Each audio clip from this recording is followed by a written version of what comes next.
Bismillah, assalamualaikum warahmatullahi wabarakatuh. Alhamdulillah, Allahumma sholli ala Muhammad wa ala Muhammad, la haula wala quwwata illa billah. Yang nanya, yang pakai nama dapat gratis tiket besok nonton The Power of Love insyaallah di Transmart Maguwo ya, di Transmart Maguwo apa CGV ya. Jam 8 mulainya ya, jam 8 malam. Nah, harap bisa langsung kumpul ketemu nanti di depan pintunya di sana ya. Kalau saya nggak datang berarti bayar masing-masing. Dress code-nya mungkin selingu tekan lagi. Ustadz neng di rakmu matenan gue. Insya Allah saya ba'da isya baru bisa meluncur ya. Isyanya startnya saya dari RRI Pro 2. Jadi kalau mau bareng saya ya bisa berangkat bareng dari RRI Pro 2. Atau kalau mau langsung ketemu di sana ya nggak apa-apa lah, biar gampang langsung ketemu nanti di sana ya, begitu. Nah nanti yang ada namanya di situ insyaallah. Silakan teruskan Mas, dibaca-baca kita pertanyaan sudah melap. Siap. Ini saya ada pertanyaan yang lucu nih Ustaz ya. Mungkin mau dijawab, boleh nggak dijawab juga nggak apa-apa, saya ikhlas kalau nggak dijawab karena pertanyaannya nggak mutu juga nih. Ustaz, bolehkah mahar nikah pakai seperangkat racun kalajengking? Yang bertanya mohon angkat tangan ya, pulang aja ya. Luar biasa nih Mas. Tanyanya maharnya racun kalajengking. Saran saya jangan cuman racun, harus biasanya seperangkat alat sepeda sama ikan tongkol, itu harusnya. Jadi jangan cuman racun kalajengking. Terus Mas, ngaco tuh pertanyaan. Kalau serius nanya gitu boleh ya, mahar itu apa yang diminta oleh calon kita ya, atau kalaupun dia tidak meminta memasrahkan ke kita ya yang mudah saja itu boleh. Nah, Ustaz, yang agak serius nih Tat. Tapi nggak ada namanya Tat, nggak apa-apa kan anak ini insyaallah bagus. Assalamualaikum Ustaz, saya mau tanya, apakah setelah saya berhijrah dan suami saya belum berhijrah akan bernasib sama seperti mawar dan kaktus tadi? Apa tadi? Kalau yang hijrah siapa duluan? Istrinya. Istrinya berhijrah, suaminya belum. Iya. Betul. Kalau istri hijrah ya harus ajak suami. Kalau istri hijrah kok nyari suami belum hijrah, itu namanya beleguduk monyor-monyor, itu istilah orang Jogja. Maka kalau dia hijrah ya cari laki-laki yang hijrah. Kalau dia belum hijrah, cari laki-laki yang punya semangat hijrah, bagus. Kalau dia setelah menikah hijrah, ingat sebelum hijrah ajak suaminya juga hijrah. Perbedaan masalah keimanan ya, perbedaan masalah keimanan gara-gara hijrah tidak hijrah ini tadi itu pasti akan sangat mengganggu kebahagiaan dan harmonisasi rumah tangga. Bahasanya Vicky kan gitu ya, harmonisasi. Itu kayak persis ya, saya punya teman, mohon maaf teman saya itu dia hijrah, akhwat ya, hijrah. Si laki-lakinya juga sama-sama hijrah. Di tengah perjalanan lesu yang laki-lakinya. Akhirnya si istrinya terus maksa minta cerai dan akhirnya khulu. Si istrinya khulu. Suaminya akhirnya yang marah, saya nggak mau dihulu, biar saya saja menjatuhkan talak. Nah suaminya menjatuhkan talak ke istrinya. Lalu si perempuan bilang gini, Ustadz, saya sebenarnya itu sayang sama dia, masih cinta sama dia, tapi bagaimana ya Ustadz, urusan keagamaan ini rasanya berat untuk terus berlanjut dalam rumah tangga. Perbedaan itu bikin berat ya, seterusnya itu rasanya berat karena beda visi misi nanti ke depannya. Oleh karena itu hijrah itu kalau bisa bareng-bareng, istiqomah bareng-bareng, support bareng-bareng ya, jangan sampai cuek dengan pasangannya. Ingat harus pelan-pelan, sabar, terus sama-sama gitu ya. Paling penting itu sama-sama. Jangan kita dapat hidayah, hijrah, tapi juga meninggalkan pasangannya. Artinya terlalu kencang, jauh melesat, pasangannya ketinggalan. Ini kejadian sama kayak kasus teman saya juga sama. Ini teman saya yang bervariatif nih. Ada yang hijrah ketinggalan, ada yang sama-sama hijrah, ada yang sampai sekarang belum hijrah juga ada. Nah ini kasusnya istrinya berhijrah, hijrahnya ini ngaji di taklim yang kaku, nyekengkeng. Ngajinya yang ya begitulah ya, teman-teman sudah tahu semua ya. Ngaji di majelis taklim ahlul bid'ah wa tahdziriyah. Ya. Pinter ngomong bid'ah dan suka mentahzir ustadz-ustadz. Ngaji di situ kencengnya bukan main, suaminya sendiri dibid'ahkan. Loh kok nikah sama ahlul bid'ah? Dia ahlul bid'ah nikah dengan suaminya dibid'ahkan juga. Berarti dia malam hari kalau tidur sama ahlul bid'ah. Dianya sendiri bid'ah, sama-sama bid'ah. Ini kacau. Nah akhirnya apa? Rumah tangganya sampai sekarang gak harmonis. Kalau istrinya nasihati dia, kata suaminya, saya ya selama dulu kamu belum hijrah, saya gak pernah cerewet. Saya tahu kamu salah, tapi saya lihat sabar nemenin kamu dulu. Kamu punya utang banyak, kamu nipu orang, saya sabar nemenin kamu.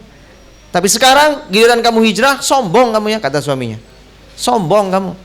Tapi suaminya tetap gak mau cerai mereka ya, karena mereka saling berhajat, ada kebutuhan, sehingga mereka bertahan dalam rumah tangga. Tapi begitu omongnya, biar saya begini, ini hidup saya, kamu gak usah ngurusin hidup saya. Saya gak pernah nyakitin kamu, maka kamu tolong ya jangan sakitin saya. Itu gak enak, kalau rumah tangga udah kayak gitu gak enak. Nah makanya hijrah itu bareng-bareng, dan awas jangan salah taklim ya. Salah taklim ini bikin kita nanti cepet ya, tahu cepet ya. Cepet nih pikirannya itu kayak katak dalam tempurung, wawasannya nggak luas.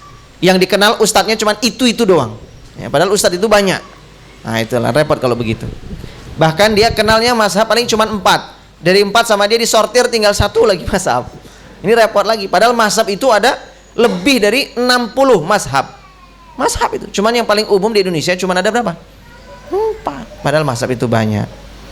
Taib ya, paham ya. Jadi jangan sampai kita ini seperti katak dalam tempurung. Alhamdulillah kemarin kan ngundang Ustadz Hadromi kan ke sini kan. Saya mau datang enggak bisa kemarin tuh. Saya tapi nonton lewat siarannya itu juga.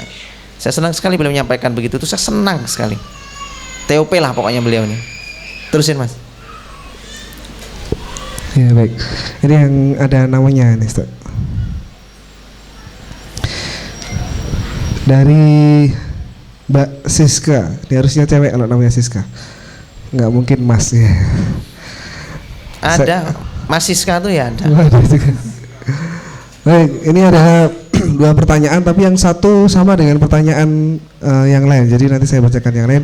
Beliau ditanya, mohon maaf sebelumnya Ustadz, kalau boleh tahu Ustadz menikah pada usia berapa dan mengapa memutuskan menikah muda? Wah, ini dijawab aja belum, tapi sudah tahu kalau nikah muda. Mbak peramal ya. Tenang Mbak ya, yang nanya tadi masih ada kursi, jangan khawatir. Sadis. Apa alasannya kok saya nikah muda? Ya karena nikah tua itu nggak enak, betul? Makanya memilih nikah muda. Kalau tanya umurnya berapa? Umur saya nikah pertama 24 tahun, pernikahan kedua 26 tahun. Ya kalau tanya. Istri saya ketika nikah dengan saya, yang pertama umur saya 24, dia 22. Yang kedua saya 26, istri saya 20. Saya 26 tambah 5 itu berapa? 31 ya. Nah, dia 31. Istri saya sekarang lebih tua dari saya, 31 tahun dia waktu itu ya. Sekarang saya umurnya 36. Nah, dia 41. Kurang lebih ya, 40 41. Saya kalau ditanya alasannya nikah, karena saya takut nikah, itu jawabannya. Jadi saya takut nikah, makanya saya menikah supaya takutnya hilang. Paham nggak? Nah, kalau kita takut sama kegelapan, masuk aja pada kegelapan, nanti akan hilang rasa takutnya. Nah, begitu pula pernikahan. Dari dulu saya tuh takut. Aduh ya Allah, nanti takut ngasih makan apa, nanti miskin gimana, nanti gini ketakutan. Alah, takut. Udah nikah aja deh. Faktanya apa? Ya bener, miskin, susah. Nggak apa-apa, dinikmati kok. Iya dinikmati kan. Hidup itu dinikmati. Kalau Anda nikah langsung kaya itu nggak enak, nggak ada ceritanya. Kalau miskin tuh enak. Nanti banyak ceritanya, giliran naik mobil, sudah beli mobil tuh, naik mobil kebayang, ingat nggak Cin, kita dulu naik sepeda berdua ya toh di sana, ingat nggak nyungsep masuk selokan, ingat itu situ. Ya ada banyak kenangannya. Ingat nggak dulu kita naik motor, jilbabmu tuh masuk itu rantai itu, ingat nggak langsung sampai rumah digunting gitu. Masya Allah, tuh banyak kenangan kita. Jadi indah gitu loh. Kalau langsung mapan tuh mau cerita apa? Nggak ada ceritanya, gitu ya. Taib. Baik, lanjut nih. Pertanyaan dari Arik M. Tazaka. Assalamualaikum Ustadz, bagaimana cara mengetahui jawaban dari istikharah kita? Dulu sudah pernah saya jawab ya. Tahu istikharah itu dari mana? 1 bisa lewat mimpi, 2 bisa lewat kecondongan hati. Mimpi macam-macam. Ada yang ngimpi burung kayak saya, sering ngimpi ikan, betul-betul yang ngimpi ular dan sebagainya. Ngimpi buaya bisa jadi, ya kan? Saya ngimpi buaya pernah, tapi saya heran. Hei, sesama buaya kok datang kamu dalam mimpi saya? Dulu, ya kan? Sekarang enggak. Kalau ngimpi ular itu artinya ada jin ya, bukan ada yang suka. Dulu saya masih kecil sering ngimpi jin. Karena emang keluarga saya kan identik dan sangat erat dekat dengan kelenik-kelenik. Sehingga hampir tiap hari ngimpi ular, bahkan ular itu sering masuk ke dalam rumah. Tapi ular itu ularnya sama, udah dibunuh, muncul lagi, udah dibunuh, muncul lagi, nggak mati-mati sampai berturut-turut 7 hari dan sebagainya. Itu sering kejadian di rumah. Masuk ke dalam mimpi juga iya. Nah, itu berarti ada jin. Memang karena dulu dekat dengan kelenik. Nah, dulu tapi saya nggak tahu kalau itu jin. Taunya kata orang dulu kalau ngimpi ular tuh ada yang suka. Gitu. Siapa yang suka? Ya jin itu sebenarnya, ya bukan orang, jin. Tapi saya dulu lebih tidak percaya sama mimpi dulu. Masih kecilnya itu saya lebih percaya kepada jerawat. Artinya kalau ada jerawat ada yang suka. Ya. Itu tatoyur itu bagian tahayul itu ya. Ya jangan dipercaya ya. Jerawat itu karena banyak lemak itu saja. Atau kita yang kotor gitu. Kurang bersih wajah. Silakan Mas. Baik, ini ada pertanyaan tapi nggak kasih nama, kasihnya nomor HP. Assalamualaikum, saya wanita usia sudah 26 tahun, saya sudah punya pekerjaan dan saya belum menikah. Ini pertanyaan apa CV Mbak? Saya menyukai seorang laki-laki yang menurut saya dia soleh. Apakah yang seharusnya saya lakukan? Apakah saya harus mengungkapkan kepada pria tersebut? 0877 sekian. Maaf ya. Kan sudah pernah dijawab, dibahas yang gini nih. Udah berada. Nomor HP. Dia nomor mungkin HP-nya? berharap dihubungi Mbak dapat tiket gitu ya. Kalau ada nomor HP begini saya jadi bingung gitu. Mau japri ntar takut ya kan, ada sesuatu.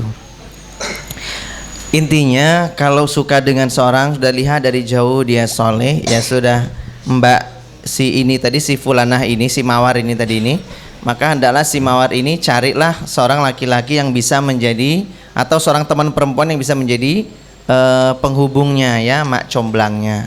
Jangan coba-coba maju sendiri. Misalkan gini ya, pokoknya maju itu beresiko Mbak bilang sama ikhwannya langsung nih, akhi, bismillah, ana sudah siap nikah, sudah kerja mandiri, bismillah, maukah akhi menikah dengan ana? Kata si ikhwannya, afan, saya nggak ada rencana nikah. Kenapa? Kalau sama anti saya nggak ada rencana, kalau yang lain saya ada rencana. Oh, kan menyakitkan kalau jawabannya begitu. Malu, pasti langsung vertigo itu pasti. Pengalaman tadi. Makanya pakai pihak ketiga lah, ya biar nggak malu-malu amat gitu. Nah, udah saya ajarin kok trik-triknya, udah sering ya, udah pada paham. Terus, ini di Instagram. Mas bentar, yang mana aja nanti yang ikut dapat tiket Nih, itu saya sendiri dikumpulin kan, nanti ada terakhir di namanya. anu ya. Mohon maaf ya nggak ada namanya ya. Tapi jangan terus mau itu tadi punya saya Mas. Nggak usah kayak gitu ya. Ini ada dari Rizka Oki. Min, kalau nanti pertanyaan saya dijawab minta videonya ya. Masa aktif banget. Enggak, datang nggak di sini? Siapa? Datang nggak nih? Yang dapat Rizka Oki tiket, ada? yang dapat tiket yang datang ya, meskipun lewat chat Instagram tapi dia datang. Nggak ada, berarti nggak Nggak usah datang. dibacakan pertanyaannya Ustaz. Nggak. Baik, masa aktif banget. Dibacain nggak apa-apa, tapi nggak dapat tiket gratis Ya. karena nggak di sini. Ustaz mau nanya bagaimana kalau kita sedang jatuh cinta, awalnya karena nyaman, terus lama-lama agama orang itu semakin baik, jadi tambah suka deh. Tapi kitanya kadang cemburu gitu sama dia, takut kalau diambil sama orang lain. Gimana caranya menjaga hati, dan bagaimana kalau kita berdoa menyebut namanya dengan detail? Ada yang tahu jawabannya nggak? Yang ada tahu jawabannya, saya kasih kaos 2019 ganti presiden gratis. Ada yang bisa jawab? Kan saya sering jawab ini pertanyaan ini. Mestinya bisa jawab. Gak ada? Baik. Kalau gitu kaosnya buat saya lagi ya. Pertanyaannya tadi kan orang ini mudah jatuh cinta. Terus ketemu, itu Ikhwan apa Akhwat ya yang nanya ya? Ikhwit. Gak jelas. Akhwat. Fotonya pakai masker. Masker cadar dibilang masker. Ini masker itu. Oh, masker ya. Jadi kalau dia suka ada sering jatuh cinta, ya sering jatuh cinta, kemudian nyaman dekat sama dia, kemudian takut kehilangan, ada rasa cemburu padahal belum halal gitu ya. Udah rasa muncul cemburu, ini kan tipe-tipe orang baperan kan begini ya. Baperan terus. Terus bagaimana nih Ustadz? Pertama lihat dulu si kelakuan si dia laki-laki ini dulu. Apakah dia itu begitu sama semua wanita? Kalau iya berarti emang kita yang kegeeran kan gitu. Wong dia tuh baik sama siapa-siapa kok kita yang kegeeran. Saya sering begitu, berbuat baik sama akhwat, itu si akhwatnya tuh langsung aja gitu seneng sama saya. Padahal saya mah sama siapa juga baik. Iya benar, sama nenek-nenek juga baik. Tapi nggak ada nenek-nenek yang baperan sama saya tuh, nggak ada. Karena saya juga nggak berharap itu ya. Saya nggak berharap ya, tapi saya tuh baik sama siapa-siapa baik, nolong orang, ketemu orang barengan rombongan, saya ajak numpang yuk ada jalan, kadang-kadang saya ajak naik mobil atau gitu ya, misalkan ya barengan. Itu mah saya santai aja biasa, nggak ada rasa-rasa apa gitu, nggak ada, secuil pun nggak ada gitu. Pingin berbuat baik aja gitu. Ya, karena dulu saya ketika lagi lagi kondisi ekonomi lagi susah banget. Dulu tuh saya bercita-cita apa coba? Ya Allah, saya nggak mau beli mobil kecil. Itu cita-cita saya. Saya nggak mau beli mobil yang cuman seatnya 2 atau 4 tuh saya nggak mau. Saya cita-citanya minimal 3 baris. Kenapa? Saya sudah bercita-cita pingin ya Allah nanti mobil saya berkah, banyak orang bisa naik di sana. Maka cita-cita baik itu akan dimudahkan Allah. Tapi kalau cita-cita pengen beli mobil yang mahal, misalkan Yaris gitu ya, cuma 2 seat atau apa gitu, itu malah susah nanti dapat rezekinya. Nah, cita-cita tuh yang gede, paling bagus cita-citanya misalnya truk sekalian, itu malah banyak itu cita-cita. Itu cepat dapat mudah-mudahan. Atau bis gitu ya, itu boleh. Nah kalau tadi begitu bagaimana Ustadz doa menyebut namanya? Jangan, kalau menyebut nama barulah itu nanti bisa terjadi dia namanya jodoh tertukar. Sebenarnya nggak tertukar, tapi emang itu haknya dia. Kalau ujung-ujungnya dia kecewa dengan pasangannya, wajar karena dia meminta. Persoalannya yang meminta ini mbaknya ini tadi, siapa tadi? Bukan Mawar ya, yang kedua nih siapa? Bukan Kaktus ya, Kamboja lah. Ini si Kamboja ini doa sama Allah minta. Kata Allah, ujibu da'wat da'i da'ani falyastajibu li wal yu'minu bi. Persoalannya dia dua ini. Kenapa? Hamba Allah yang soliha falyastajibu li, melaksanakan semua perintah Allah dan beriman. Nggak ada alasan Allah menolak doanya dia. Apalagi dia bertakwa kepada Allah. Doanya pas itikaf lagi, dapat al-qadar pula, jadi takdir dia. Dikabulkan. Siapa yang dikabulkan? Sesuai dengan permintaannya. Mintanya sama siapa? Mintanya sama si lidah buaya tadi misalkan ya. Doanya pingin dapat yang lidah buaya. Ya dikasih betul lidah buaya. Tiap malam dikeramasin terus kan ya. Lidah buaya bisa buat keramas, bisa obat. Itu yang terjadi. Tapi ternyata dia adalah krokodil beneran gitu ya. Setelah nikah ternyata dia buaya. Ya, sudah nikah kurang jaga izzah, kurang jaga kehormatan. Nggak bisa jaga perasaan pasangannya. Si buaya ini gampang sekali dia sudah nikah, selingkuh dan sebagainya. Terus dia nyesel, kok gini ya Ustadz pasangan saya loh, kan dulu kau yang minta. Wong kamu nggak tahu kebaikan dia, bagaimana kedepannya seperti apa, kau nggak tahu bagaimana dia kedepannya, bahkan kau tidak tahu bagaimana keimanannya nanti ke depan, kok kamu minta sama dia. Kalau urusan dunia biar Allah yang pilihkan buat kita. Kalau urusan akhirat, urusan kebaikan yang jelas nas perintahnya, nah itu baru kita wajib minta sama Allah. Ini sering saya sampaikan, urusan jodoh biar Allah yang ngatur buat kita. Tapi kalau urusan yang jelas nas kebaikannya, biar Allah kita yang minta langsung pada Allah. Contohnya nikah. Nikah itu baik atau buruk? Nah jelas ada perintahnya juga nikah. Ya ma'syarus sabab, Allah panggil, Rasulullah panggil. Pemuda-pemuda nikahlah, suruh nikah. Nah itu kan ada perintahnya. Maka kita boleh minta supaya ya Allah jangan kau wafatkan hamba sebelum hamba merasakan menikah ya Allah. Walaupun besok terus kiamat gak apa-apa ya Allah, yang penting saya nikah. Boleh, silahkan dia minta. Ya Allah surga baik apa buruk? Baik, ya mintalah surga. Jangan sampai ya Allah andaikan surga ini baik masukkan ya Allah. Kalau surga nggak baik ya nggak usahlah ya Allah. Jangan doa begitu ya, gitu ya. Taib. Terusin. Baik, ada yang pakai nama dari Angga. Assalamualaikum Ustadz ya, bagaimana kita mengetahui kalau dia jodoh kita? Soalnya teman wanita saya sedikit.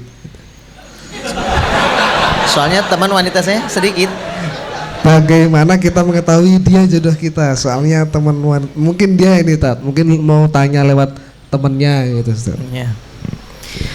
Ini masuk. Saya juga nggak tahu, saya bukan ahli nujum, ya kan? Saya bukan peramal, ya saya nggak tahu dia jodoh atau tidak. Kalau saya ditanya dia jodoh kita, bagaimana cara mengetahuinya? Saya nggak tahu. Wong setelah nikah aja nggak berjodoh juga ada. Yang konyol orang yang ragu dengan jodohnya dia sendiri itu yang konyol.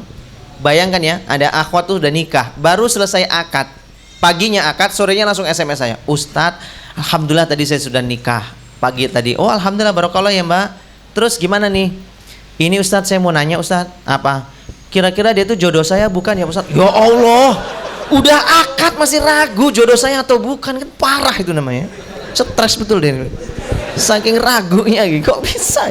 Udah akad masih tanya gitu, jodoh saya atau bukan? Kan jodoh pertemuan, sudah dia jodohmu sekarang. Nggak tahu di akhirat nanti. Lah itu dia Ustadz, bagaimana caranya supaya kita dapat jodoh yang bisa di dunia dan di surga? Di akhirat nanti ketemu lagi, berjodoh lagi di surga. Nah itulah tugas kita, makanya nikah sama-sama saling hunna libasul lakum wa antum libasul lahun, saling melengkapi, saling menyempurnakan supaya nggak cuma kumpul di dunia tapi kumpul lagi di surga. Karena ada orang-orang yang dia kondisinya sekarang ini berkumpul di dunia sekarang, tapi kalau dia terus begitu mereka nanti di akhirat akan menjadi musuh antara satu dengan yang lain. Nanti di akhirat akan jadi musuh. Sekarang kondisinya begitu, di perjalanannya hijrah jadi baik. Maka Allah akan ubah takdir dia, yang kalau saat itu dia meninggal waktu itu terpisah, dia jadi musuh di akhirat. Karena mereka sama-sama bertakwa, hijrah, maka mereka akan menjadi berkumpul lagi, menjadi jodoh pasangan di dunia dan juga boleh ketemu nanti di surga. Ini tugas kita untuk bagaimana caranya jodoh kita saat ini adalah jodoh kita nanti di surga. Itu tugas kita tinggal. Jadi jangan kita kalau dapat pasangan yang nggak sempurna terus kita langsung mikir, kayaknya bukan ini, salah pilih jodoh saya, ya Allah pingin ganti ya Allah, misalkan gitu ya. Jangan gitu, ganti saja akhlaknya. Caranya apa? Sama-sama kita ajak taubat berubah. Biar orangnya sama, tinggal kita nanti ketemu lagi nanti di surga. Karena capek loh nikah terus tuh capek. Mikirin akad aja udah deg-degan ya kan? Akad tuh bikin deg-degan. Cowok kalau mau akad nikah tuh biasanya malamnya nggak bisa tidur. Betul nggak Mas? Betul kan? Sampai jam 12 malam SMS saya dia. Mas Lukman ini, Ustadz saya galau. Orang udah besok mau nikah masih galau gitu kan. Ya itu nggak bisa tidur, mikirkan itu loh. Mikirkan akadnya nanti gimana, takut keliru. Maksud karena ketakutan yang luar biasa. Kenapa? Karena selama ini di YouTube yang ditonton yang keliru-keliru. Jadi akhirnya dia jadi deg-degan terus.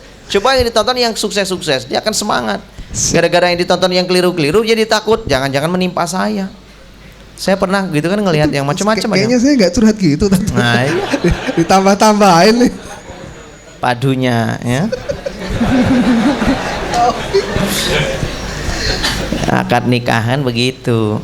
Ada yang saya terima nikahnya si ini kan, misalkan Dewi binti Ishak dengan mas kawin seperangkat alat sekolah dibayar tunai. Nah, saking deg-degan jadi salah, konyolnya. Terus dari Dwi, alamatnya Jakal kilometer 5,6. Alamatnya ya. Assalamualaikum Ustadz, bener gak kalau nyari jodoh itu tidak seperti halnya bikin PR? Misalnya nanti kalau udah nikah disuruh tutup aurat, suruh sholat, suruh bla bla bla. Gimana nih Ustadz? Yang nyuruh siapa?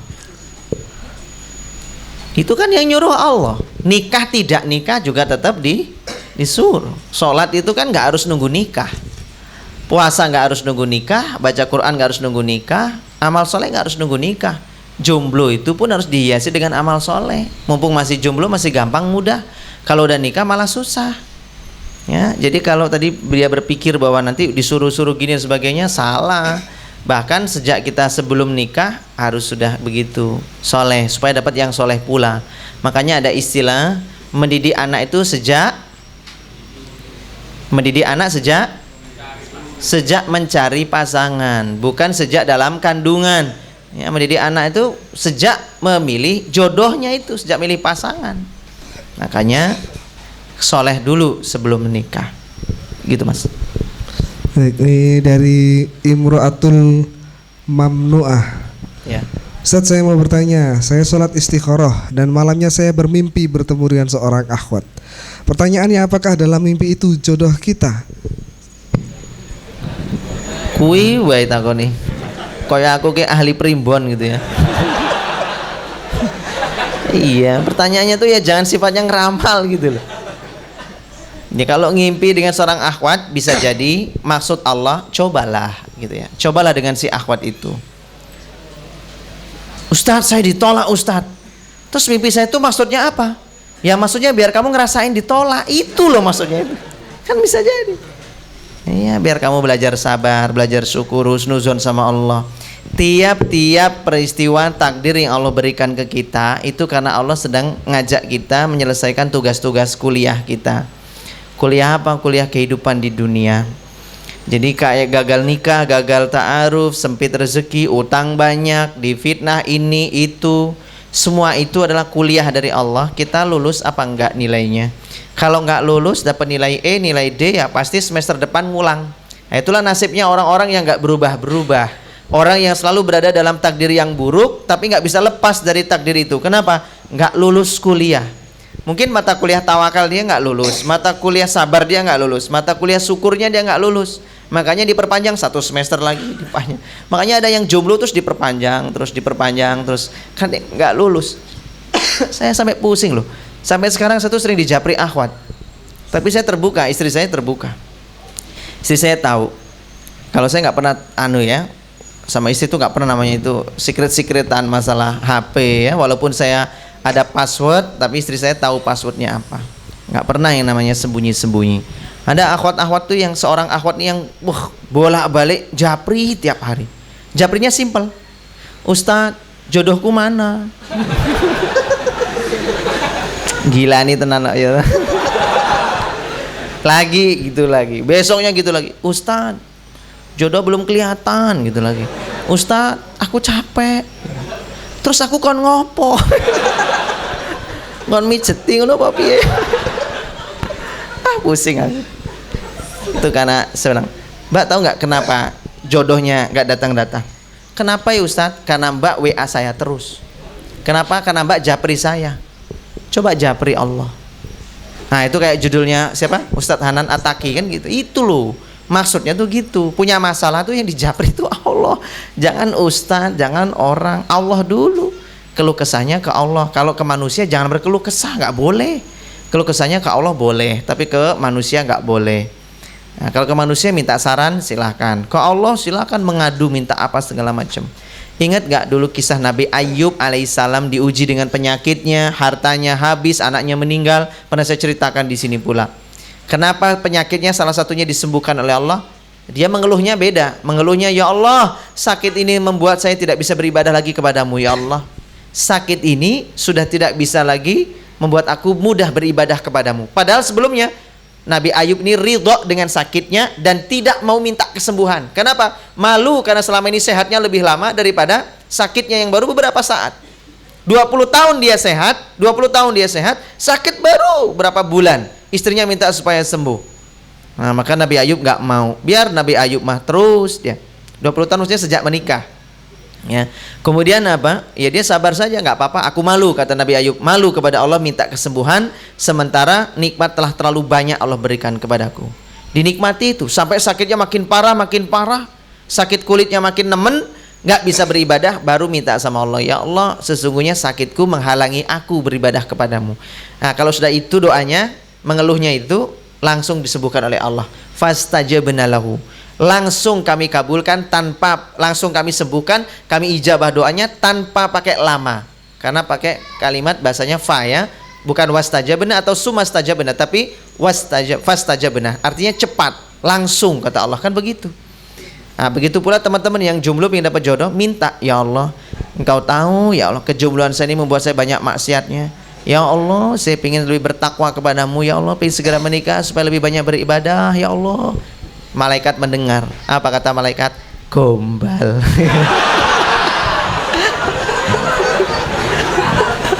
Sake ya. Kata malaikat gombal. Udah Mas terusin baca. Siap, ini giliran saya bacain yang di Instagram karena yang di Instagram sudah ini dari Novi_IU_Y. Assalamualaikum warahmatullahi wabarakatuh. Nama saya Novi. Ustadz, saya mau bertanya, jika kita punya masa lalu yang buruk kemudian kita hijrah dan pada saat itu ada seorang ikhwan yang berniat menikahi kita, apakah kita perlu menceritakan masa lalu kita? Di mana masa lalu itu termasuk aib, tapi jika tidak diceritakan takutnya suami kita kecewa. suami Anda ya. Hashtag datang ngaji. Ya tergantung apa? Tergantung aibnya apa. Kalau tergantung aibnya. Kalau aibnya itu yang sifatnya ya, sifat aib itu adalah aib yang tidak bisa ditolerir. Contohnya misalnya maaf ya, masalah virginitas itu kan masalah yang urgent. Maka kalau misalkan emang itu dia sudah jelas di buku di biodata ta'arufnya tertulis misalnya ya, mencari akhwat yang sama-sama masih suci, belum pernah berzina, ya itu wajib jujur dia begitu. Nggak boleh dia nggak jujur, harus jujur. Tapi kalau misalnya dia nggak butuh, udah ditanya tuh lewat pihak ketiga, coba tanyakan apakah virginitas itu penting atau tidak bagi dia. Lalu kata si Iwan, oh itu buat saya nggak penting, nggak masalah gitu. Nah, kalau dia bilang gitu, loh kenapa kok nggak masalah? Wong saya aja udah nggak berjaka kok, misalkan gitu kan. Ya sudah, kalau begitu nggak ada masalah, ya udah nggak usah dirembuk, nggak usah dibahas lagi, paham ya? Nah, atau contohnya yang paling sepele, pacaran aja lah, jangan sekali-kali menceritakan dulu pernah pacaran sama siapa tuh, jangan diceritain lagi, jangan. Berdua itu lagi bulan madu, kemana misalnya jalan-jalan ke Kaliurang, nganter anyar ke Kaliurang. Ya Allah mas, kenapa aku kayak dijavu? Kenapa dijavu? Aku pernah kesini sama dulu mantan saya. Rasanya kan nyelekit kan. Mas, aku ingat di semak-semak itulah dulu aku. Astagfirullah. Kalau sampai gitu yakin jatuh talak tuh langsung. Pokoknya pacaran kayak apa kayak masalah nggak usah diceritain. Kecuali yang urgent yang memang itu nggak bisa ditolerir. Contohnya apa? Misalkan tato, punya tato, cerita harus. Karena itu tato urusan urgent ya, tato. Ya harus cerita. Nggak apa-apa karena bahaya nanti. Makanya saya nanti di pertemuan kapan saya nggak tahu, terakhir kayaknya, terakhir mungkin bulan Desember ya, akhir tahun, ingin saya bahas masalah ini nih. Harusnya 2 pertemuan, nggak bisa 1 pertemuan, harus 2 pertemuan. Bahas masalah talak, hulu, fasad, apa segala macam itu. Nah ini ada salah satu contohnya fasad nih, pernikahan jadi batal gara-gara apa? Merasa tertipu. Ya, segelnya sudah terbuka itu. Kalau dia merasa tertipu, maka pernikahannya batal, dianggap tidak pernah kawin, dianggap tidak pernah nikah, dan dianggap setelah cerai ini, setelah berpisah ini, dianggap bukan duda, bukan janda. Statusnya kembali kepada asalnya masing-masing. Belum pernah dengar istilah ini kan? Nah itu harus dibahas tuh, sampai teman-teman harus tahu. Gitu ya, gitu mas. Siap, lanjut lagi nih Ustaz. Dari Anissa.Apriandi. Assalamualaikum Ustaz, saya mau bertanya. Ada seorang yang insya Allah berniat serius dengan saya, namun sudah lebih dari sebulan dia meminta saya menunggu karena hewan tersebut sedang berusaha mendapatkan restu orang tuanya. Alasan sudah dapat restu? Belum selesai nih Ustaz. Enggak, tadi udah dapat restu belum? Belum. Alasan orang tua belum merestui yaitu karena jarak orang tua saya yang jauh. Apa yang harus saya lakukan sebagai perempuan dalam penantian ini? Jujur saya resah dalam menunggu ini. Wah, kayak lagunya apa yang teduh itu. Ini udah tanya deh kayaknya sama saya deh. Ya, pertanyaan ini udah nanya ke saya. Si Fulana ini, si Mawar atau Melati itulah kira-kira. Dia udah nanya ke saya jawab, udah saya jawab ini. Kemarin tanyanya kalau di Masjid Nurul Asri kayaknya kemarin sore. Jawaban saya ya sama, nggak ada bedanya. Udah itu jawabannya. Yang lain pengen tahu ya? Ya baik, saya jawab. Bagaimana nih Ustadz ya? Jangan sadis-sadis Ustadz. Mesak gitu. Nggak usah galak-galak lah jadi Ustadz. Gimana nih Ustadz? Kalau dia belum dapat restu karena masalah jarak, biarkan si calon itu, si laki-lakinya menyukseskan dulu, dia ngelobi orang tuanya. Ya, kalau juga nggak dapat ya sudah, nggak ada namanya saling tunggu-tunggu. Ngapain nunggu-nunggu sesuatu yang nggak jelas, nggak dapat restu lagi sama orang tuanya. Percuma ya nikah dengan seseorang yang kita juga nanti akan ribut sama mertua, itu cekcok ribut terus. Ada di Jogja ini ada bapak ibunya, suami istri itu menikah, kemudian dia pingin cerai. Kenapa bu pingin cerai bu? Nikah saya kayaknya nggak berkah Ustadz. Kenapa? Dari awal sudah salah. Kenapa? Dulu orang tua sebenarnya nggak setuju, tapi saya maksa-maksa terus akhirnya diizinkan. Tapi orang tua tetap saja nggak restu dengan pernikahan kami. Tapi karena udah terlanjur dekat sekali mereka berdua, nggak bisa dipisahkan dan tetap ngeyel, akhirnya orang tuanya akhirnya terpaksa menikahkan mereka tanpa restu sebenarnya. Yang terjadi apa sekarang? Nggak ada berkahnya, secuil pun pernikahannya nggak ada berkahnya. Pinginnya bawanya cerai, maka Disinilah pentingnya kalau menikah tuh cari dulu ridhonya orang tua kita, apalagi perempuan. Ya, gitu. Jadi nggak usah tunggu-tungguan, nggak ada janji-janjian, ikat janji setia itu tidak ada. Biar dia sukses, ngelobi orang tuanya. Kalau sukses berhasil silahkan datang. Kalau enggak ya udah dia kalau enggak berhasil ya sudah. Kalau berhasil ditunggu setahun 2 tahun dia udah berusaha, akhirnya dia berhasil ngelobi 2 tahun, giliran datang si Ahwat udah punya calon. Nggak usah kecewa. Nggak usah kecewa. Minimal dia sudah berhasil melobi orang tuanya, itu sudah prestasi buat dia. Walaupun akhwatnya jadi nggak ada kan. Nah, tapi dengan begitu dia sudah terbuka sekarang. Artinya akhwatnya lintas pulau pun nggak ada masalah. Ingat, jodoh tidak akan tertukar. Nggak berhasil dengan yang ini, nggak masalah. Berarti ada yang lain yang lebih baik. Hidup tuh iringan kok. Kalau kita tuh selalu berpikir Allah itu pasti memberi yang terbaik, itu ringan pasti. Yuk. Selanjutnya dari Herman 49. Umurnya 49 nih Mas. Assalamualaikum Ustadz, boleh nggak sih Ustadz request jodoh ke Allah? Requestnya milih yang cantik, baik, solehah, putih, cerdas, kaya, dan lain-lain. Kok kemaruk Mas? Dan bolehkah berjanji bersama-sama untuk menikah bersama Ahwat untuk beberapa tahun ke depan? Ini maksudnya saya kira. Udah saya jawab itu, nggak usah ya, nggak boleh. Yang pertanyaan kedua itu jawabannya tidak boleh. Pertanyaan pertama, boleh nggak request sama Allah yang begitu-begitu? Boleh. Kalau sama saya nggak boleh. Malah saya telikung nanti dia. Jangan ke saya mintanya. Ya kalau saya dapat mending buat saya. Requestnya ke Allah. Ya Allah, saya minta jodoh yang soli, yang baik rupanya ya Allah, memperbaiki keturunan saya ya Allah. Itu boleh, silakan. Nggak apa. Engkau tahu ya Allah, keadaan saya beginilah ya Allah.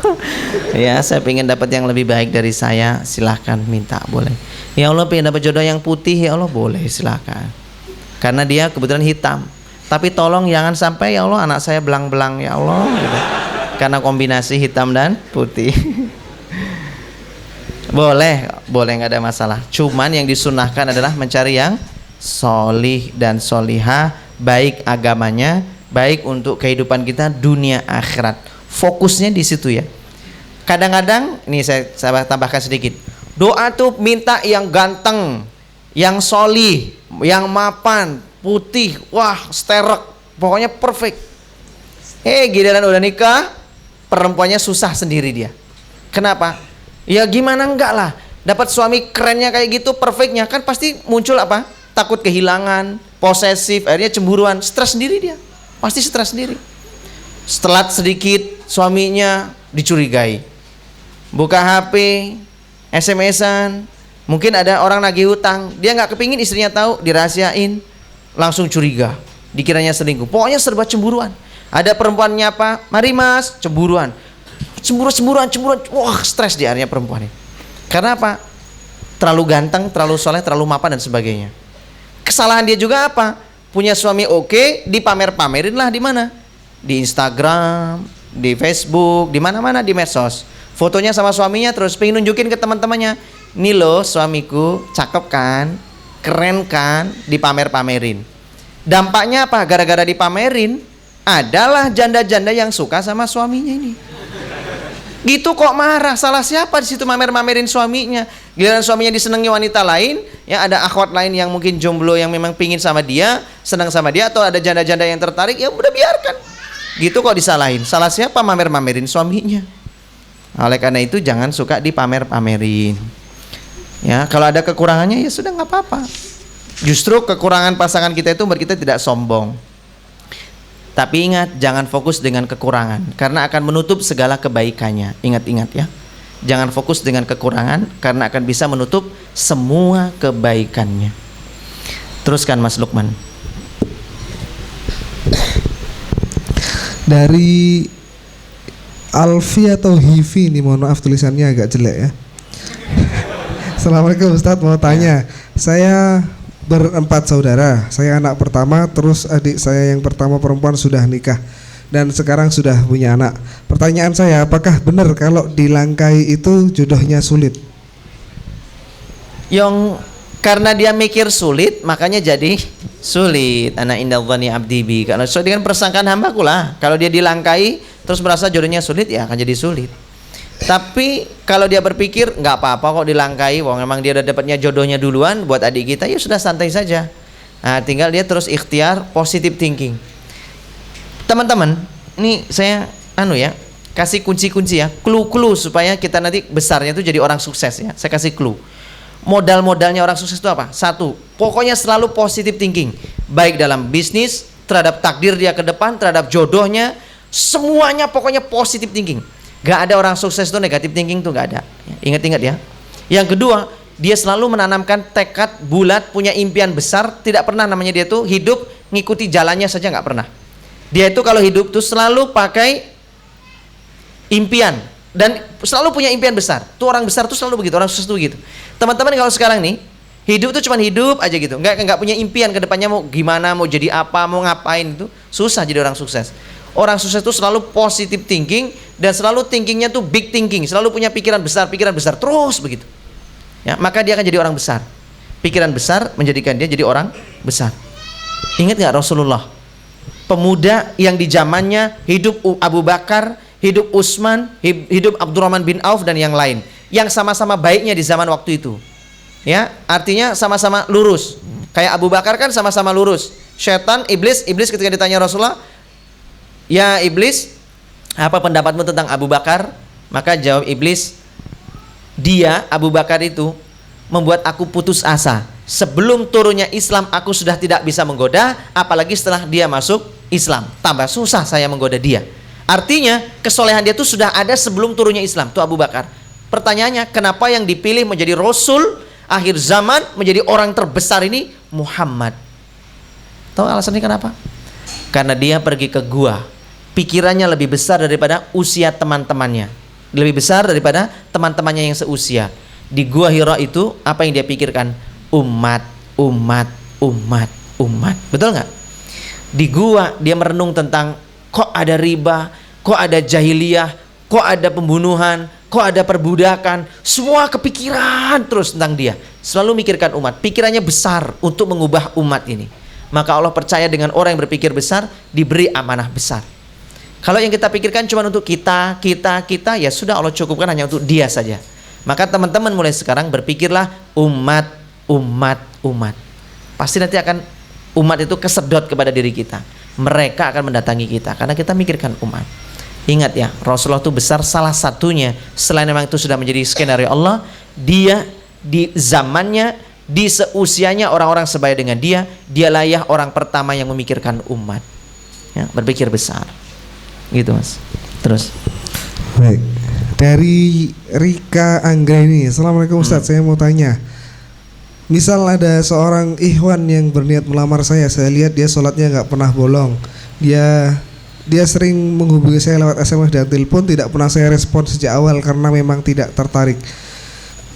Dan saya menjadi terganggu dan jadi ilfil. Apakah saya berdosa jika saya menolak ikhwan yang seperti itu? Sholatnya bagus tapi sering japri, gitu ya. Mudah-mudahan sholatnya menebus dosanya.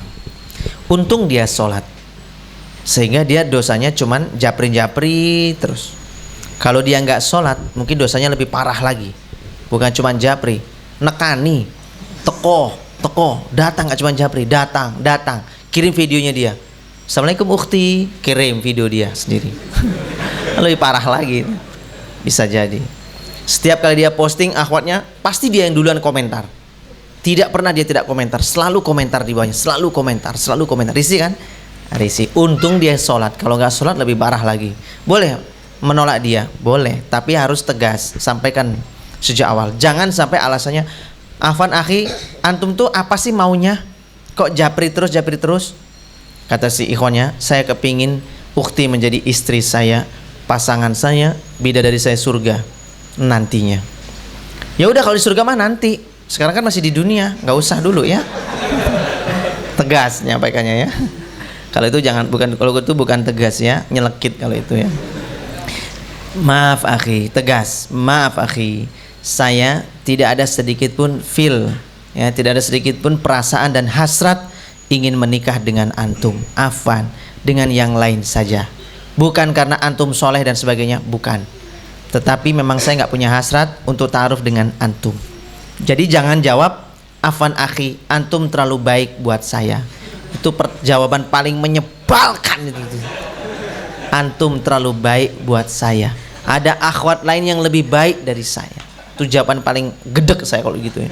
Soalnya pengalaman pribadi. Pengalaman pribadi digituin. Dulu saya nggak tahu cara jawabnya sih. Sekarang udah tahu saya. Kalau digituin udah tahu saya cara jawabnya. Apa? Oh, saya terlalu baik ya. Kalau gitu saya siap menurunkan kebaikan saya siap. Saya siap lebih jahat lagi. Bagaimana? Setuju dengan saya? Silakan teruskan. Dari Boya Azka. Assalamualaikum Ustaz, saya ingin bertanya sesuai temanya. Jodoh kan cerminan diri kita, bentukan dari diri kita. Nah tapi katanya jodoh juga pelengkap kekurangan dari diri kita. Jika dia cerminan diri kita, maka kekurangannya pun hampir sama. Apakah itu benar? Juga ada beberapa di lingkungan sekitar yang satunya baik namun menikah dengan yang kurang baik. Apakah bisa dikatakan itu jodohnya? Terima kasih atas jawabannya. Enggak. Itu jawabannya. Enggak. Udah itu aja. Jawabannya enggak. Ya udah nggak usah bingung tuh Mas. Udah. Ya, pertanyaan berikutnya jawabannya enggak. Oh, saya dikasih waktu milih pertanyaan lagi. Sake. MC nih gitu. Udah jawab yang lain, pertanyaan yang lain. Jawabannya enggak. Pasti pada bertanya-tanya kok nggak dijelasin Ustaz gitu? Karena sebagian tadi juga udah ditanyakan, takutnya malah ngulang. Tapi nggak apa-apa, ini saya bacakan ya. Ada Santibing. Assalamualaikum Ustaz, mau nanya bagaimana jodoh orang yang pernah menikah terus bercerai? Apakah sama dengan yang belum pernah menikah? Apakah suami atau istrinya dulu atau mantannya adalah jodoh yang salah? Bukan salah. Kan tadi udah saya jelasin ya, kisah tentang kaktus, mawar, lidah buaya dan sebagainya. Yaitu mungkin dia baru masuk ya. Intinya adalah hadirnya dia yang memang jadi jodoh. Namanya jodoh sesaat. Untuk apa? Untuk kita dapat pelajaran berharga dari pernikahan, pertemuan dengan dia, si mantan kita itu. Kok kita? Gua aja ya, lu jangan. Mudah-mudahan di sini nggak pernah lah ya, jangan sampai terjadi. Makanya saya bersyukur dan terima kasih buat teras dakwah semua. Saya diundang di sini, tiap bulan ngisi di sini. Itu untuk berbagi dan sebagai penebus kesalahan dan kebodohan saya di masa lalu. Dulu saya punya kegagalan dalam rumah tangga, itu jadi pelajaran buat saya. Dan sekarang saatnya saya berbagi. Ya, supaya orang-orang tuh nggak kayak saya, supaya langsung dapatnya baik gitu. Yu'til hikmata may yasha wa may yu'tal hikmata faqad utiya khairan katsira wa may yadhakkaru ila ulul albab. Beruntunglah orang-orang yang diberikan ketajaman al-hikmah. Tidak perlu dia terjerumus seperti orang lain. Cukup melihat orang lain terjerumus, dia ambil hikmahnya, dia ambil pelajarannya, dia tidak menempuh caranya itu. Melihat orang lain lagi terjerembab, dia nggak perlu ikutan terjerembab. Cukup dilihat, ambil pelajarannya, jadikan bekal buat dia. Kata Allah, faqad utiya khairan katsira. Dialah orang-orang yang sangat mendapatkan limpahan kebaikan-kebaikan. Kenapa? Tidak perlu jatuh, cukup ngambil orang lain, melihat orang lain, diambil hikmah pelajarannya, dia tempuh jalan yang benar. Sehingga saya kesini untuk memberikan rambu-rambu buat teman-teman. Pengalaman-pengalaman rusak rumah tangga bukan hanya saya, tapi jamaah-jamaah yang konsultasi dengan saya, itulah referensi saya. Ya, jadi banyak orang yang gagal rumah tangga kan konselingnya ke saya. Dan itu saya ceritakan di sini, saya sampaikan supaya teman-teman ambil pelajarannya, jangan tiru mereka itu. Paham ya? Maka terima kasih buat Allah dan teras dakwah yang ngasih saya kesempatan di sini. Itu. Sudah dijawab belum tadi pertanyaannya tadi? Sudah. Ya. Dari Vian.cek. Assalamualaikum Ustaz, kalau jodoh itu sudah ditetapkan dan saat nikah berharap itu pasangan terakhir karena visi nikah mencapai keluarga sakinah yang sama. Di saat lain ada perceraian, kalau memang perceraian dan perpisahan itu cobaan, bukankah cerai itu dipandang oleh Allah tidak disukai? Jadi definisi jodoh dalam konsep Islam itu seperti apa Ustaz? Bagus. Katanya cerai itu nggak disukai, kok ada solusi? Ya, pertanyaan saya sekarang, kalau menikah dengan seseorang yang dalam pernikahannya kemudian dia murtad pasangan kita, kira-kira kalau dia itu cerai dibenci nggak sama Allah? Misalnya ya, saya nikah, ini istri saya nih, misalnya ya, lemu kinu-kinu, nah, ini istri saya, misalnya. Nah, istri saya ini murtad nih, wes lemu murtad barang misalnya. Kalau saya bertahan, gak usah saya bertahan lah, saya bertanya sama teman-teman, kira-kira pernikahan ini masih bagus dilanjutkan atau tidak? Cerainya, kira-kira saya kalau menggugat cerai dia, istri saya ini, kalau saya ceraikan dia, Allah benci nggak dengan saya? Ya tidaklah. Artinya yang dimaksud cerai itu adalah perkara yang halal tetapi dibenci oleh Allah Subhanahu wa taala. Itu adalah cerainya karena sababul insaniyah, karena sebab-sebab kemanusiaan. Contohnya cerai cuman gara-gara gak sabar menemani suaminya yang miskin. Cerai gara-gara dia terlalu sayang sama orang tuanya, kurang perhatian sama dia, terlalu kasar. Itu baru sabab insaniyah. Perbedaan budaya, adat istiadat, perbedaan antara prinsip keluarga, dua keluarga besar. Ini namanya yang tidak disukai Allah. Kenapa? Karena yang hal ini pasti alasannya cuma satu. Kenapa? Komunikasinya buruk, cuman itu. Pasti karena komunikasinya buruk. Yang kedua, karena mereka menyelesaikan masalah tidak dengan kitabullah wa sunnah. Kalau pakai kitabullah wa sunnah, nggak akan ketemu namanya masalah. Artinya masalah itu ketemu solusinya gitu loh. Ada solusinya. Nggak ketemu solusi karena mereka tuh pakai egoisme masing-masing. Itu dibenci oleh Allah. Tapi kalau contohnya cerai karena memang sababus syar'iyyah, karena sebab-sebab syariah kita harus bercerai, itu tidak dibenci oleh Allah. Perceraian itu sendiri nggak disukai Allah, perceraiannya loh, tapi orangnya tidak dibenci oleh Allah. Contohnya dia punya suami, suaminya itu pelaku berzina, ya, berzina bolak-balik, berzina, ngakunya tobat, zina lagi, selingkuh terus sampai pembantunya sendiri pun dizinai sama dia. Pertanyaan saya, nih mbak, kira-kira kalau punya suami gitu mau dipertahankan nggak? Ya enggak lah. Bahkan dalam Islam, laki-laki yang terus berzina dan dia berzina memang harus diceraikan pernikahan itu. Dia berzina, tapi bersumpah tidak berzina. Dalam Islam, Rasul pernah menceraikan sahabat Nabi Sallallahu Alaihi Wasallam. Diceraikan oleh Nabi. Kenapa? Karena pernikahannya ini batal. Kenapa? Ini ada kasus tentang masalah li'an ya. Bagaimana turun ayat tentang li'an itu, saling melaknat, saling bersumpah. Yang ini ngaku tidak berzina, yang ini yakin pasangannya berzina. Maka sama-sama bersumpah dalam Islam wajib cerai. Nggak boleh tidak, wajib cerai. Ini namanya sababul syar'iyyah. Murtad itu juga sababul syar'iyyah. Tapi ada namanya sababul qudriyah. Sebab-sebab karena takdir Allah. Cerai karena takdir. Apa itu?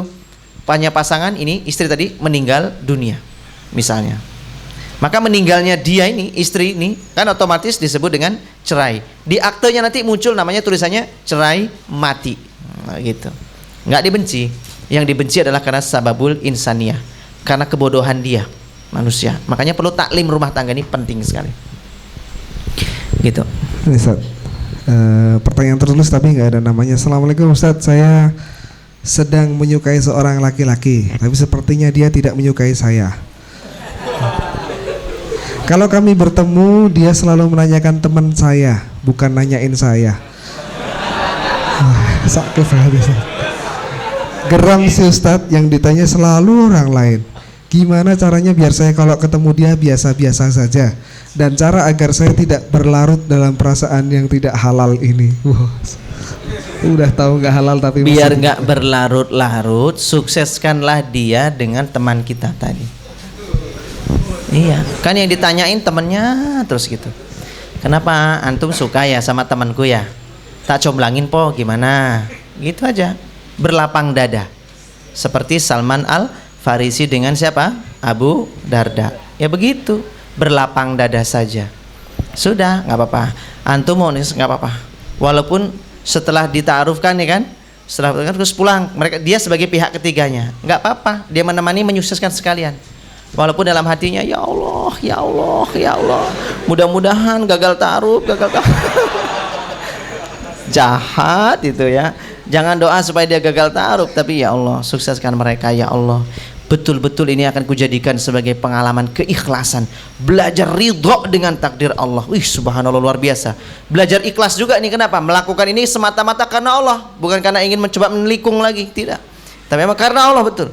Dilakukan itu, Masya Allah. Saya yakin tuh perempuan ini yang bisa sampai dia menjadi penengah dengan ikhlas, lapang dada, mempermudah pernikahan mereka sampai mereka bertemu dalam pernikahan. Satu, sudah pasti dia dijanjikan rumah di surga, ya kan? Orang yang menjadi jalan pertemuan pernikahan seseorang lain kan, salah satu kadonya dari Allah adalah nanti di surga dibangunkan rumah. Jadi kalau dia menaruhkan banyak orang, berarti sudah punya banyak perumahan di sana. Ya, kan gitu kerennya. Satu, dua. Kenapa? Allah pasti akan ganti yang lebih baik daripada si laki-laki tersebut. Minimal muncul motivasi. Ya Allah, dia milih teman saya tahu dia baik, tapi akan saya buktikan saya bisa dapat yang lebih baik sama dia, lebih baik dari dia. Itu jadi semangat buat kita, cari yang lebih baik dari si dia yang nggak mau sama kita. Nah gitu. Ustadz, kenapa mbak? Belum dapat nih yang lebih baik, susah Pak Ustadz. Terus sama Pak Ustadz aja ya. No, tidak. Terusin saya. Yakin tidak, Ustaz? Ustaz, ada pertanyaan. Saya tidak menerima wanita yang suka berkeluh kesah. Ini pertanyaannya agak sedih nih, Ustaz. Ustaz, bagaimana hukum menikah bagi laki-laki yang tidak bisa memiliki keturunan? Hukumnya menikah apa? Laki-laki yang Suaranya itu terlalu ngebas ya jenengan, agak cempreng dikit gitu loh biasa. bagaimana? Pakai dagelan. Bagaimana hukum menikah bagi laki-laki yang tidak bisa memiliki keturunan? Ya Masya Allah ya, pertanyaannya bagus banget. Beberapa waktu lalu ada seorang teman saya, dia penyelenggara pengajian juga. Dia minta saya ngisi pengajian, terus dia konsultasi ke saya. Terus dia cerita tentang hukum seorang wanita yang gugat cerai suaminya karena nggak bisa memberi keturunan. Langsung saya tembak, pasti mbak. Kok Ustadz tahu sih? Alah, ngaku aja sebenarnya, ngaku aja. Iya Ustadz, coba sini cerita ke saya bagaimana. Barangkali saya bisa kasih solusi atas ini semua. Ustadz, suami saya, maaf Ustadz, dia impotensi. Bahkan saya nikah dengan dia itu statusnya dulu dia duda. Cerai dengan istri pertamanya karena juga sama impotensi. Saya yakin dengan saya insya Allah dia bisa extra jos lah gitu ya. Kok extra jos? Bisa jos gitu ya. Nggak boleh nyebut merek ya. Dia bisa jos gitu ya. Ternyata enggak juga Ustadz. Nah, karena dia nggak bisa begitu sama sekali enggak, maka saya meminta supaya dia menceraikan saya. Kalau enggak, saya yang menceraikan dia. Artinya khulu dari pihak perempuan. Oh gitu ya. Mbak belum pernah coba solusi. Solusinya kemana aja? Udah Ustadz, ke semua alternatif lah, ke pengobatan apa segala macam. Kami berdua udah tempuh sana sini. Oh bagus, nggak sembuh ya. Sampai sekarang nyatanya nggak Ustadz. Suami tetap impoten. Baik, Mbak coba resep saya. Apa Ustadz? Coba suami suruh nikah lagi. Suruh nikah lagi. Siapa tuh dengan dua malah semangat ya kan? Dengan istri dua siapa tuh malah semangat. Udah Ustadz, udah tak tawarin. Terus, suami saya malah jawab, sama kamu aja saya tepar, apalagi dua, kata dia gitu, kata suaminya. Oh ya sudahlah kalau begitu. Jadi suaminya tetap nggak yakin. Enggak Ustadz. Ya sudah. Boleh nggak Ustadz? Ya boleh. Artinya bercerai dengan seorang laki-laki yang tidak punya keturunan, hukumnya boleh. Itulah dalam Islam solusi kalau orang-orang yang, makanya cerai itu jadi solusi. Ini boleh statusnya. Dosa? Enggak dosa. Dibenci Allah juga tidak dibenci, karena kita punya hak, ingin punya keturunan dan sebagainya, itu boleh, silahkan. Persoalannya adalah pertanyaannya tadi, bagaimana seorang pemuda yang tidak mungkin punya keturunan, misalnya dia kena penyakit parikokel ya, atau penyakit-penyakit yang lain, emang impoten tadi itu, yang memang divonis sama dokter tidak mungkin punya keturunan. Lalu bagaimana kalau dia ingin menikah? Harus jujur sampaikan ke istrinya. Kalau dia setelah nikah malam pertama ternyata mohon maaf, malam pertamanya dia tidak sama sekali nggak berdaya si laki-lakinya karena impoten tadi, maka ini salah satu bentuk penipuan. Ketika istrinya bilang, kok ternyata kamu nggak jantan. Ya kalau maaf ya dek, aku nggak jujur. Kok kamu nggak jujur? Ya kan aku yakin dek kalau aku jujur pasti nggak ada yang mau sama saya. Nah ini status pernikahannya fasakh. Fasakh. Hukumnya batal pernikahannya. Cerai otomatis.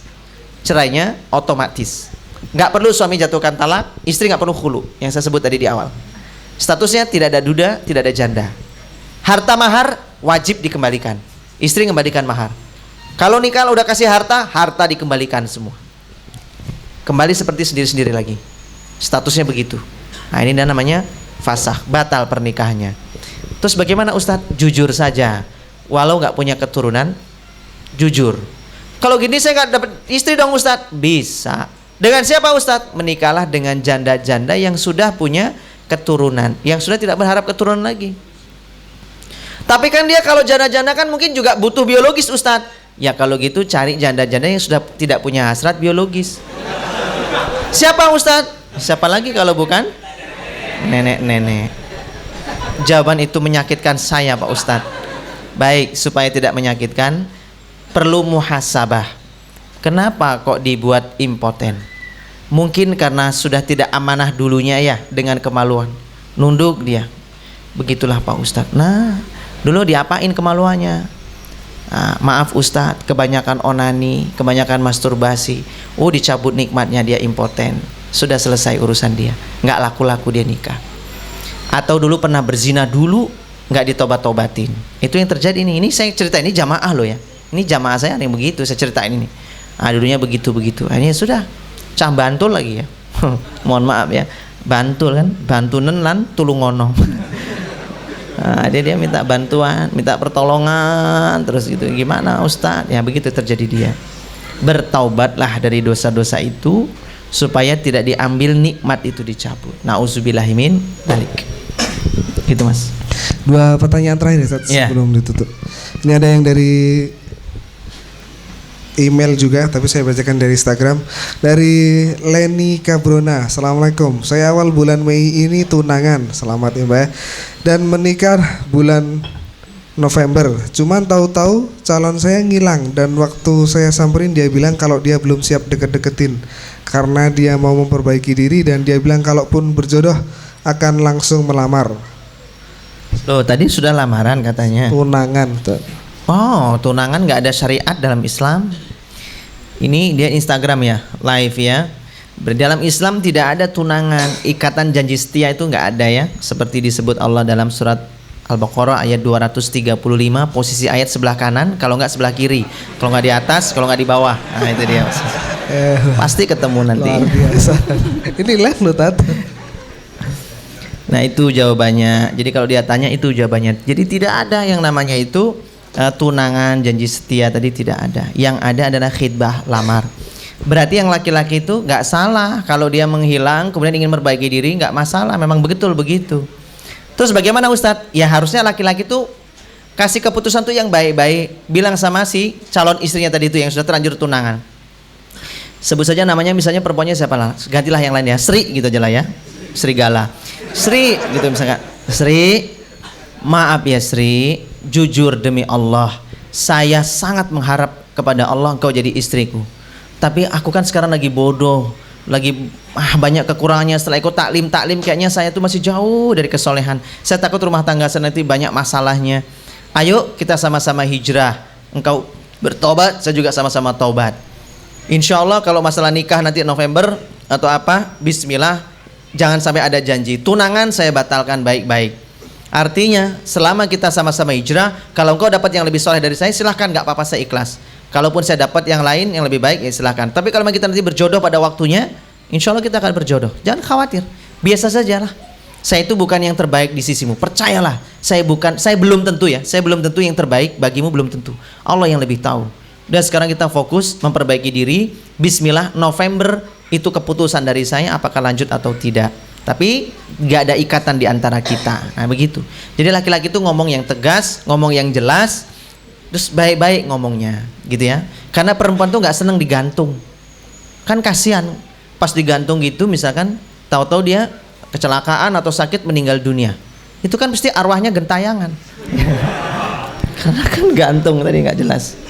Arwah penasaran. Nah terus Terakhir Ustaz. terakhir ya. Sebelum di pertanyaan terakhir yang ditutup, Ya. tadi ada pengumuman dikit yang soal. Ya baik. Betul, Ustaz. Sebelumnya saya kasih pengumuman buat teman-teman. Pengumuman pertamanya adalah siapa di antara teman-teman ini yang punya rencana nikah, ya, yang punya rencana nikah di bulan-bulan di tahun ini 1439 Hijriah. Berarti batas akhirnya nanti sampai Zulhijjah, ya. Yang ada punya rencana entah Syawal besok, entah Zulqa'dahnya.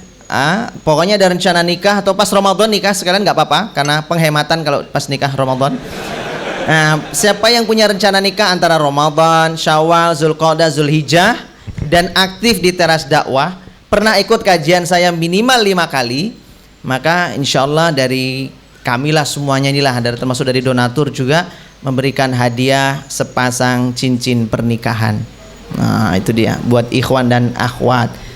Boleh ikhwannya dapat akhwat yang luar sini juga boleh, tapi jangan luar planet ya, tetap orang sama-sama pokoknya nggak harus sama-sama di teras dakwah. Kalau sama-sama teras dakwah lebih top lagi.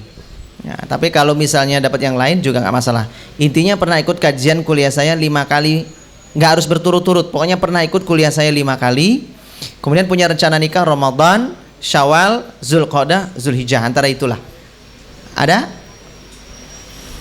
Ya, kalau ada nanti silahkan menghubungi teman-teman teras dakwah ya setelah panitia teras dakwah. Ya. Yang rencananya pasti ya, bukan rencana aja ya. Kalau rencana cuma pengen itu ya silahkan cari dulu jodohnya. Iya. Sadis. Ustaz, ada pertanyaan lewat email Ustaz. Sebenarnya ini email tadi nggak disebutkan, tapi karena pertanyaannya agak serius, ini saya tanyakan. Ada curhat dikit Ustaz. Serius amat deh. Dari endahrt@gmail.com. Assalamualaikum, saya Endah. Saya mau mengajukan pertanyaan. Begini Ustaz, ada seorang gadis yang sudah akhil balik dan siap untuk menikah. Kemudian datang seorang pemuda yang hendak mengkhitbah.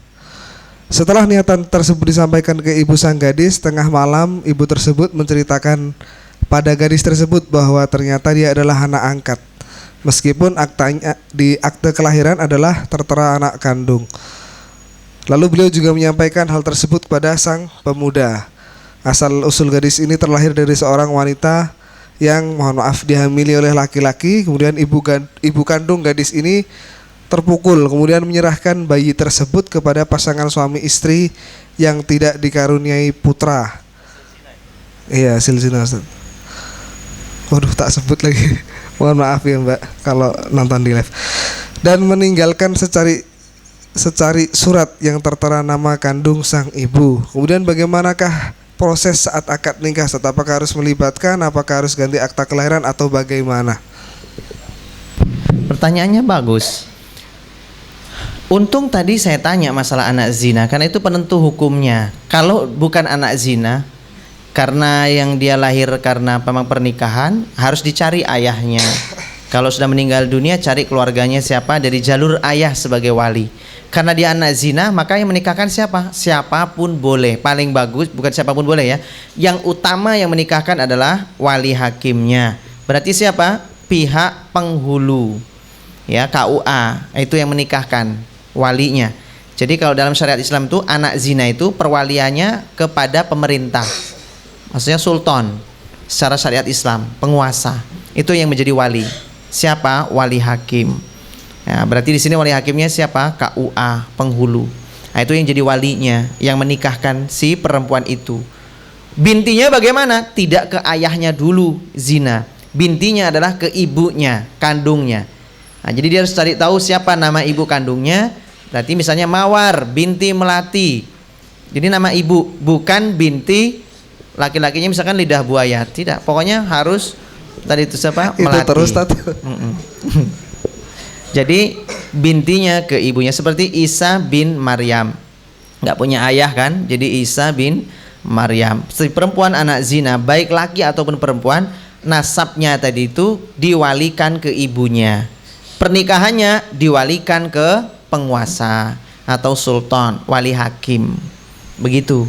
Jadi kalau dia mau nikah, jujur, kalau gitu dia harus cerita ke calonnya.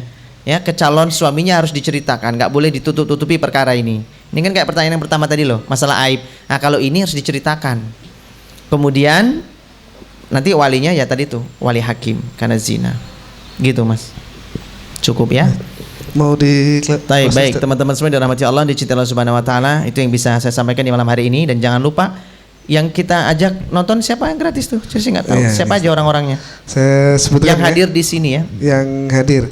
Ini saya sebutkan Instagramnya, tapi nanti mohon kalau saya sebut nanti setelah acara tetap bisa menghubungi panitia, karena kalau tidak mendatangi berarti nggak hadir ya. Ini ada tadi @Anissa Priandi, kemudian @novi_ayu_y, kemudian @herman_49, Rika Anggara ini, kemudian Rizka Oki, Moya Aska, Vian.jack, kemudian